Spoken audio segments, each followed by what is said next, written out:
Hello, Hello. welcome to Marvel Time issue number 77. We're getting up there now. Yeah, Space Mountain issue. And our first episode of 2022. So, new year. Nothing really going to be that different, I don't think. At least not for Yeah, now. we're in the quiet period. Yeah. Yeah. Well, speaking of which, we do have some comics to talk about, but Marvel had a little bit of a glitch this week, I guess. So, we only have 3 comics that we're going to discuss this week. And let's start off here with Captain America / Iron Man #2. And before I let you jump into this one, I'm just going to throw this out there. This is my pick of the week. Mine too. All right, there we go.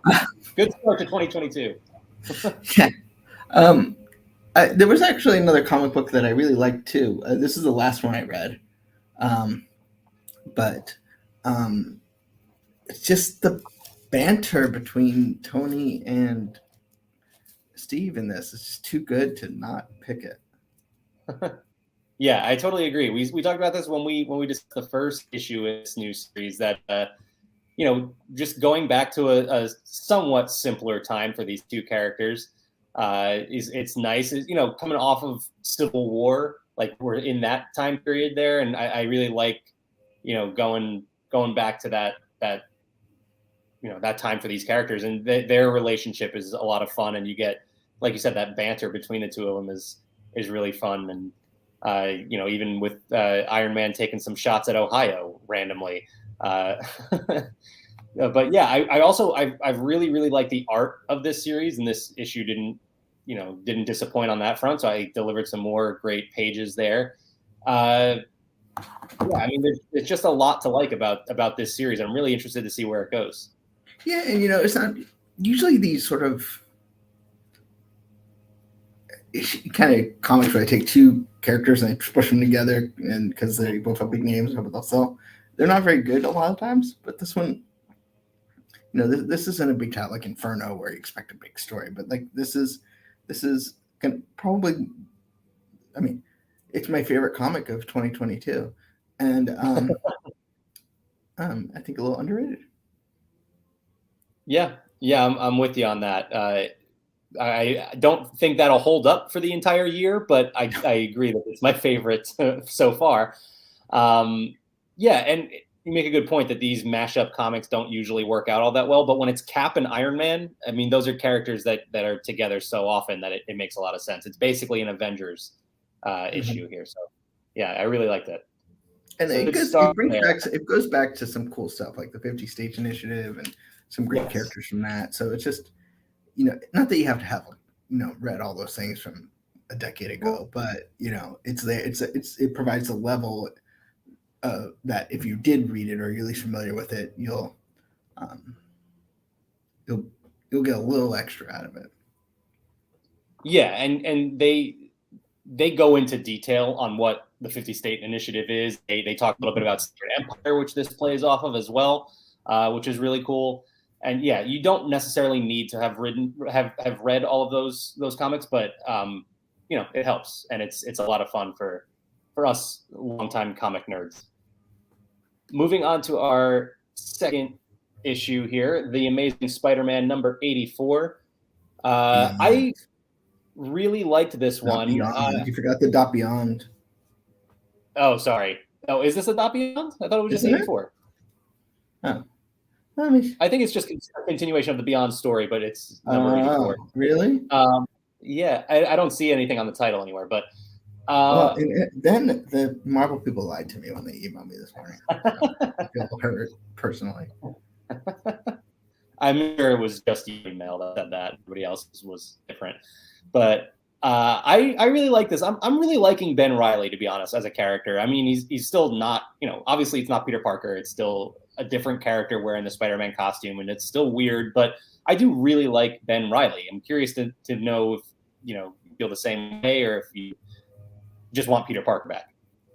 No, I like Ben Riley. I mean, it's weird to have Spider. I mean, he I mean, I'm not a Clone Saga aficionado, but like, there's the time when the Scarlet Spider was like its own title, had a lot of depth to Yeah. it.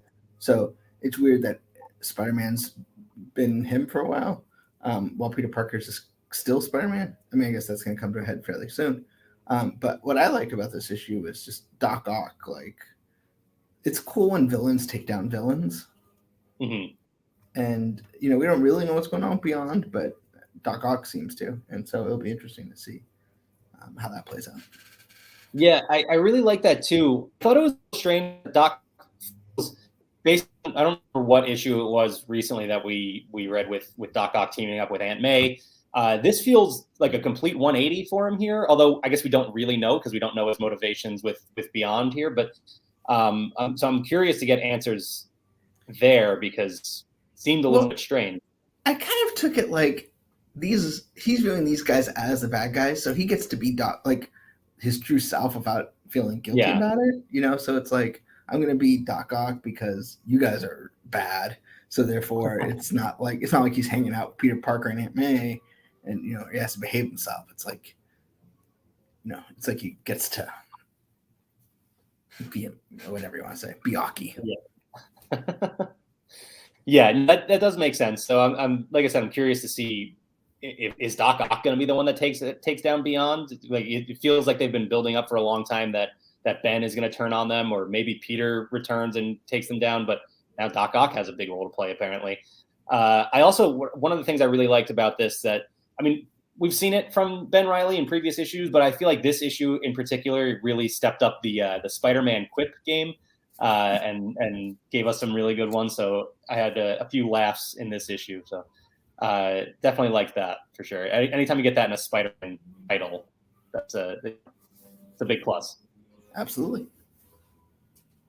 And our final issue we're going to talk about this week is Inferno number 4, the conclusion of this big arc. Well, I guess I don't know how big of an arc can it be when it's 4 issues, but well, it's the conclusion of Jonathan Hickman's X saga, right? So he's departing the X universe. So whatever you want to call that. I mean, going from Powers of 10 to that era all the way through here. So I don't know what it's called, but whatever that is. Yeah, I mean, a lot of creators put their work into the whole Hickman X-Men mutant umbrella here, but several hundred issues over the last few years with Jonathan Hickman's era here. But this 4-issue story arc called Inferno here, when this was being built up, they more or less promised that, they were saying Krakoa is going to get burned to the ground and it's a new era for the X-Men and for mutants. I don't really feel like it delivered on that. I'm curious how you felt. So I'm going to say I liked the issue.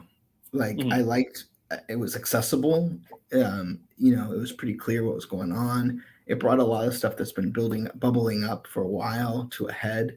Particularly with Mystique and Destiny and Moira and Charles and Magneto, but it didn't feel like the culmination. Really, it felt like like the next chapter, but didn't feel like, wow, this whole Jonathan Hickman era, like it all makes sense now. And right, and I think they at first I felt that was disappointing, and in some ways it still is, but I feel like they acknowledged at the end that this is not the end. Like, this is just because Hickman's leaving, this is not the end of Krakoa. It's just the start of something new that seems to be sort of a 3-way battle, which I think we kind of knew was coming anyway.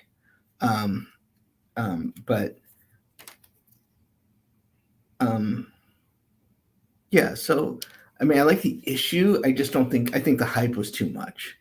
Like, if you take this and you just made this an issue on its own, I think it's very strong. But as the big 54-page culmination of Hickman's run as the leader of X, I feel like it's like, was this the end game? Like, it just seems a little rush, or not even rush. It's sort of like, if this wasn't Inferno, this could have just been another X-Men title. Exactly. Yeah. that's my problem with it too, is really comes down to like the marketing for it as opposed to the issue itself. Because I agree, I did like this issue. I like this little 4-issue arc as a whole too. It just, it was being billed as this epic conclusion, and it wasn't that to me. And even there is this ominous cloud of like, something is still different in Krakoa that we'll see in the future. Like there's obviously tension amongst the council, and we'll see where that goes. But I ended this issue feeling like it's more of the same. Like I thought we were going to jump back and revert to a simpler time for the X-Men and, get to something less complex, I guess. But I don't think we're getting that. I think we're getting more of the same, just from different creators, which is fair because, Jonathan Hickman created a great world here for other writers and artists to play in now. But I would have liked to see this be more of a conclusion that we were promised. Well, and I think too, we kind of knew based on the titles that are coming up that like Krakoa wasn't going anywhere. And the burn Krakoa to the ground was obviously not happening. Right. But because they announced a whole the big new book is all about the Shadow Council. Well, how big of a change could it be if there's still a Shadow Council? Also, how do you have a Shadow Council and not feel like you're the bad guys? But yeah, I mean, being called a Shadow Council pretty much writes you off for that. So I just want to say hi to Kidder real quick. Hi, Kidder. Thanks for joining us. Here, let me throw there we go. Hi, Kidder. So yeah, that, like I said, that we only had 3 issues to talk about this week. Hopefully we'll have more next week as things start to ramp back up with starting in February, we're going to have like 4 different events going at the same time. So looking forward to that. It's going to start getting pretty crazy. But we don't have a Marvel show to talk about still. We don't have a movie. We don't even have a whole lot of news. So I figured we could reflect a little bit on last year. And we have a piece on laughingplace.com right now where I kind of recapped the past year in comics. And I want to get some of your thoughts on some of my choices here. I did sort of an award show kind of thing with all the Marvel comics from 2021 and picked some different categories and some of my favorites. So we had first off the best panel, which I love Kang rolling his eyes here. That's one of my favorites. We've got Venom catching Mjolnir. This exchange with Dr. Doom and Storm. And we have Jeff the Land Shark in a washing machine. My pick for the winner there was Venom catching Mjolnir. That was such an epic moment. In fact, Zacks of Life from last week, we drafted the best Marvel moments of 2021. This was one of my draft picks for that. So did you have a favorite that you can recall? I got to go with Doom. I mean, it was just so unexpected. Not that Mjolnir was, but I mean, it's just beautiful. Like Mjolnir was a shocking moment, but this was just it all came from the imagination, which I just think is so fun. I did the best splash page here. We had another one from King in Black. We've got a King in Black tie-in with Miles Morales there. Doom showing up at the end of Guardians of the Galaxy number 13. And then I'll just tell you right now, my favorite and the winner, Cap in space from Sword number 6. That's just mine too. Art. Yeah, the art on this page. This has been the background on my iPad for quite a while. Absolutely love it. Best covers, and I'll be honest, this was the hardest one to choose. We got the Marvels number 1 from Alex Ross. This Miles Morales Spider-Man, the Clone Saga from Turin Clark. The Death of Doctor Strange number 1 from Kari Andrews. And then Kang the Conqueror number 1 from Mike Del Mundo. What do you think? So I'm torn between Kang and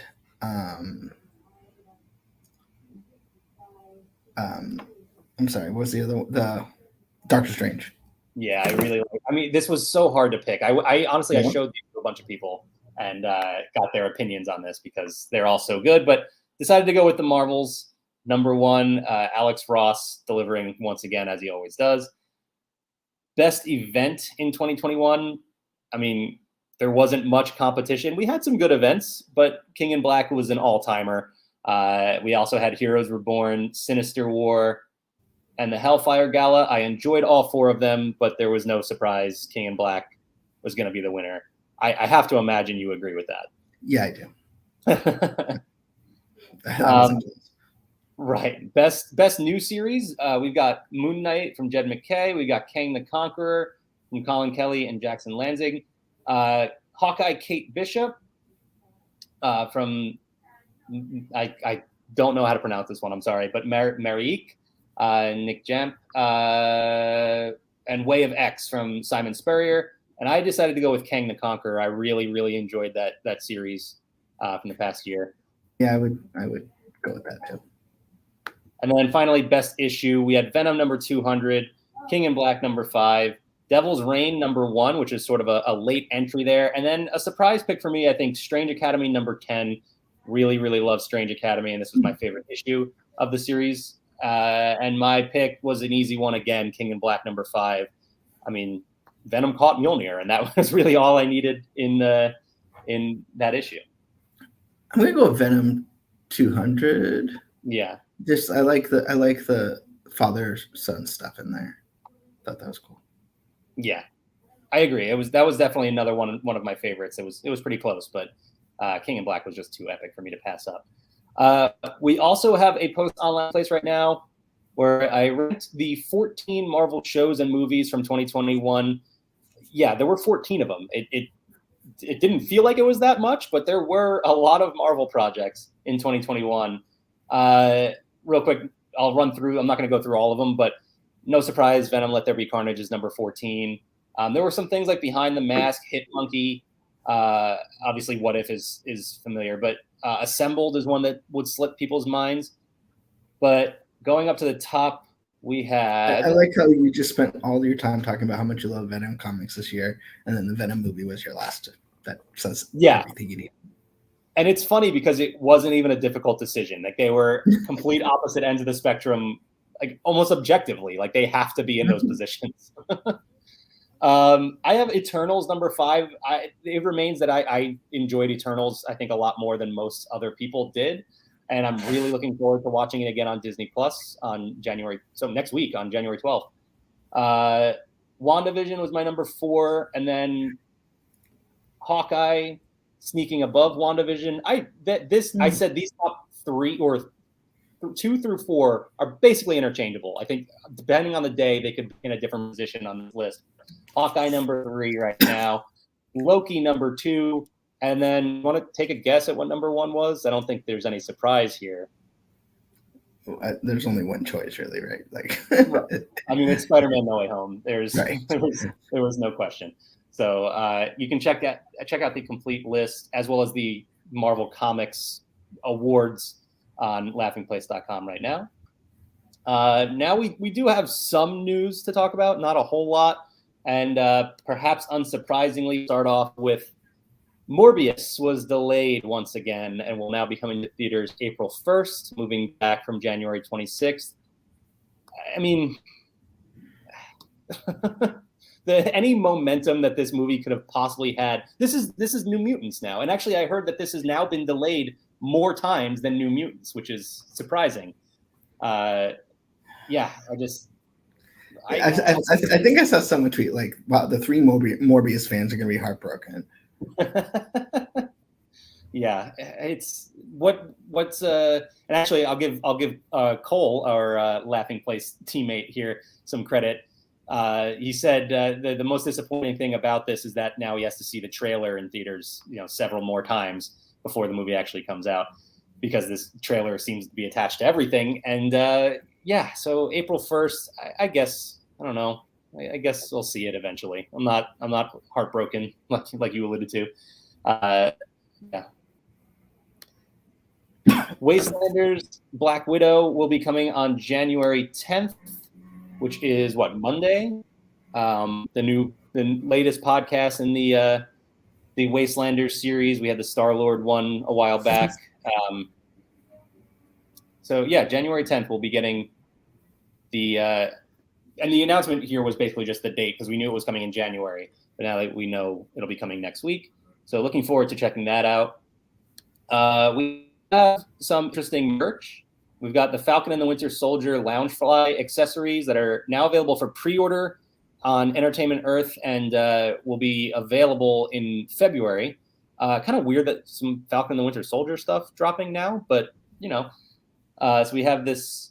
Hang on one second. We got this backpack with the. I love the look of this, but I just can't imagine the wings not getting in the way. Seems a little weird, but that is available for pre-order for $75, and then we've got the Captain America Zip wallet for $40. Again, both of these available for pre-order on Entertainment Earth right now. And finally, we'll come full circle with some comic news. Fantastic Four, let me get the full title here. Fantastic Four Reckoning War Alpha #1 will be coming February 2nd. We got to look at the cover here. I'm very interested to see what role She-Hulk has to play in there because obviously Fantastic Four title, we expect everybody else, but I'm interested to see where that's going. Obviously, Reckoning War is going to be huge as well. Dan Slott has been very vocal on Twitter about this upcoming event. And like I said, this will be, we already have Timeless and we have Devil's Reign going on top of everything else with the Beyond Spider-Man arc happening. And so we're going to have a lot going on from February through the end of March, really, in terms of Marvel Comics. We also learned about Legion of X, which is a new team of mutants that'll, we talked about the new era for mutants and the X-Men, and this will be a new team that'll basically be acting as law enforcement for Krakoa, and Nightcrawler and Legion are involved. It's going to be trippy. It's going to be weird. So there's going to be some crazy stuff in this. I'm interested to see this team come together. Pixie, Nightcrawler, Juggernaut. And a few other. Dr. Nemesis was another one of them. So there's lots of interesting characters at play here. So I'm excited tentatively for this one because I think it could easily get a little bit too weird. We also got an Iceman Infinity comic. This is available on Marvel Unlimited right now. This is Iceman's New Year's Resolutions in Infinity comic. I've had a lot of fun with these Infinity comics lately, especially It's Jeff, the land shark. That's been my favorite one, without a doubt. But I want to check out this Iceman one now because these Infinity comics are, take 15 seconds to scroll through these comics. They're very quick and easy, and in a lot of cases, they're a lot of fun. So definitely recommend checking that out. And again, just recommend checking out Marvel Unlimited in general. So, and then we got some late news here. We learned that Doctor Strange Nexus of Nightmares will be coming April 20th. This is a one-shot. I was really interested when this came across as this email came in, I don't know, half hour ago or so. With Death of Doctor Strange going on still. Oh, by the way, that's the fourth event that I was trying to think of before. That's still happening. With that still going on, I thought it was interesting that they're announcing a Doctor Strange comic, but it is just a one-shot, so this could be set anywhere, like any. Yeah, it does say it's like an untold chapter in Doctor Strange's history. So. Exactly. So there you go. And obviously, Nightmare is going to be involved. Baron Mordo will be involved, so should be pretty fun. I love this cover. Definitely looking forward to that one. April 20th is when that one will be coming. So. Yeah, like I said, not a whole lot of news for us to talk about this week. I just sent you something. Oh, about Wolverine. Okay. About Wolverine, interesting. All right, give me 1 second here. Let me take a look. In the meantime, and this has slipped my mind until this moment, but what are you reading on Marvel Unlimited? So I'm actually reading the High Republic comic series because the latest High Republic novel came out, and I kind of, I read the first couple books, but I didn't stay with it because life. But I'm trying to catch back into it. So it's actually been a fun read. I would recommend it. You also don't need to read everything. Like it's not intertwined to that extent where it's like, drops you off in a book and then you got to read the book. The comic is pretty self-contained. So there's the main title in the May series. I haven't read the May series yet, but I've been reading the High Republic series. Cool. I've been wanting to get into some of the Star Wars comics. Mike C has, told me about some of the ones that he recommends, and there's a lot that I want to read. I just have so many Marvel comics to catch up on that it's just so hard to do. I will tell you, I am reading, and I don't have the exact year or anything off the top of my head, but it's Daredevil, and I'm reading Echo's origin story here and her involvement with the King after coming off of Hawkeye. This is something that I read a long time ago as I kind of blew through some Daredevil comics. But yeah, I really wanted to revisit it coming off of Hawkeye, and it's a lot of fun. I definitely recommend it. Art from Joe Quesada, who is, obviously much higher up in Marvel now. So yeah, it's pretty cool to go back and revisit that. And Echo is just such a fascinating character. What I'm doing now is basically following the character as opposed to following the comic series, which is one of the great things with Marvel Unlimited is you can read a lot of different ways. And I mentioned that in my guide to Marvel Unlimited, which you can find on laughingplace.com right now too. Just a lot of different ways to use it. So, but here is the Wolverine cover that you mentioned that just came across. And let me pull up. What do we know about this comic here? Wolverine number 2. Yeah, which, you can't go wrong there. That's a fantastic. I think only Spider-Man and Deadpool would be more enjoyable, but Wolverine and Deadpool is almost as good as it gets.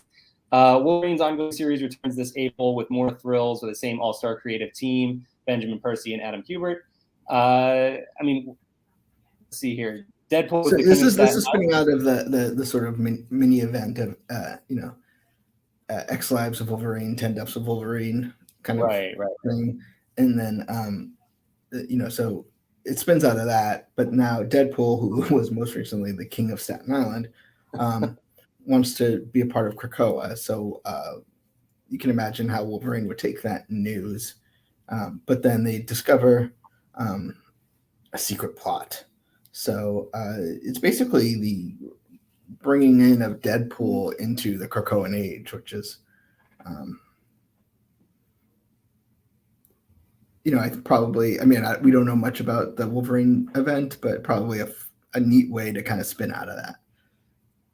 Yeah, I totally agree. Now I'm happy that Krakoa is still very much a thing. I want to see Deadpool injected into that story. We did see him a little bit involved in the Hellfire Gala a while back, but not enough. I want to see more of it. And like I said, Deadpool teaming up with Wolverine is always going to be fun. So this should be a very interesting story. And then this one is coming when? Where do we have this? It's in April, I believe. April 20th, looks like. Yeah. Which means so sometime April 20th or later. Yeah, good point. So yeah, that'll be, and I think that's like the third time we've said April 20th this issue here. So lots going on around that time, and lots going on leading up to that, because like I said, lots of events still going on, and it's just going to be really busy in the world of Marvel Comics, which is a lot of fun because we still don't really have anything outside of comics in the world of Marvel right now. So not even Morbius, right? Man, now we have to delay our Morbius episode where we break down that whole movie. How disappointing! I just say, no, I didn't see it. Yeah, so that's all we've got this week. Not next week. 2 weeks from now, we'll get assembled the making of Hawkeye. So we'll have something to talk about pretty soon. But as for next week, it'll just be some more comics, the latest Marvel news. As always, you can check out the latest episode of Zacks of Life. So that is out. Yeah, that's going to be it. Anything else? Don't forget, coming up at 4, you can join Mike as well as Rebecca and probably a special guest to discuss for Who's the Boss, where they'll discuss the latest episode of the Book of Boba Fett and other Star Wars news and views. So that'll be coming up in just about 2.5 hours. Yeah, and I'll excuse that slip of the tongue there. It is called the Book of Boba Fett. You can call it right. Yeah, right. Yeah, so that's going to do it for us, and we'll be back next week. Bye, everyone. Bye.